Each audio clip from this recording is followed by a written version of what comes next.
এই নারীর ঘুম ভাঙতেই নিজেকে এক অচেনা বিশাল মরুভূমির মাঝখানে সম্পূর্ণ নগ্ন অবস্থায় পড়ে থাকতে দেখে।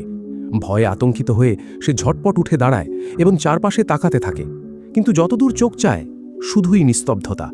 কোনো জীবিত প্রাণের চিহ্ন নেই, যেন পুরো পৃথিবীটাই মৃত। সবচেয়ে অদ্ভুত বিষয় ছিল, সে যত জোরেই চিৎকার করার চেষ্টা করুক না কেন, তার মুখ দিয়ে কোনো শব্দই বের হচ্ছিল না। মনে হচ্ছিল যেন তার কণ্ঠস্বরই হারিয়ে গেছে। তখনই তার চোখ পড়ে নিজের হাতে। সেখানে একটি বারকোড খোদাই করা, আর নিচে লেখা একটি সিরিয়াল নাম্বার। এটা কি? কেন তার শরীরে এটা আছে? আতঙ্কে তার মাথা ঘুরে যায়। পরিবারের কথা, বন্ধুদের কথা মনে পড়ে যায়। সে চায় অন্তত একজন আপন মানুষ যদি তার পাশে থাকত। কিছুক্ষণ নিজেকে সামলে নিয়ে সে সামনে হাঁটতে শুরু করে। ভাবতে থাকে হয়তো সামনে কোনো রাস্তা বা কোনো মানুষ পাওয়া যাবে।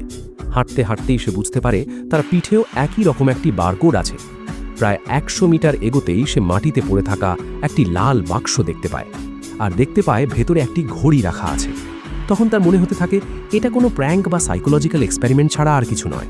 রাগে ক্ষোভে সে ঘড়িটা তুলে জোরে ঝাঁকুনি দেয়। তখনই দূর থেকে একজন মানুষকে আসতে দেখা যায়। সে ভয়ে পিছিয়ে যায়। লোকটি হাত নেড়ে তাকে ভয় না পাওয়ার ইশারা করে। তারপর হঠাৎ আকাশের দিকে আঙুল তুলে যেন কিছু দেখাতে চায়। তখন সে লক্ষ্য করে লোকটার হাতেও ঠিক একই বারকোড। আকাশের দিকে তাকাতেই তার মাথা ঘুরে যায়। সেখানে 2টা চাঁদ। ধীরে ধীরে দুজনেই বুঝতে পারে এটা পৃথিবী নয়, তারা অন্য এক জগতে চলে এসেছে। মনে ভয় আর বিভ্রান্তি নিয়ে তারা বুঝে যায় হয়তো তারাই নতুন এক পৃথিবীতে আদম আর হাওয়া।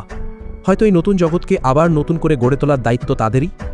কিন্তু ঠিক তখনই হঠাৎ জোরে একটি অ্যালার্ম বেজে ওঠে। শব্দটা আসছে সেই ঘড়ি থেকে। সঙ্গে সঙ্গে লোকটি ঘড়িটা বন্ধ করে দেয়, কারণ সে চায় না এই মুহূর্তটা ভেঙে যাক। এরপরেই একা পৃথিবীতে কি হয় তাদের সাথে দেখতে চাইলে ফলো করতে ভুলো না। দেখা হবে নেক্সট পার্টে।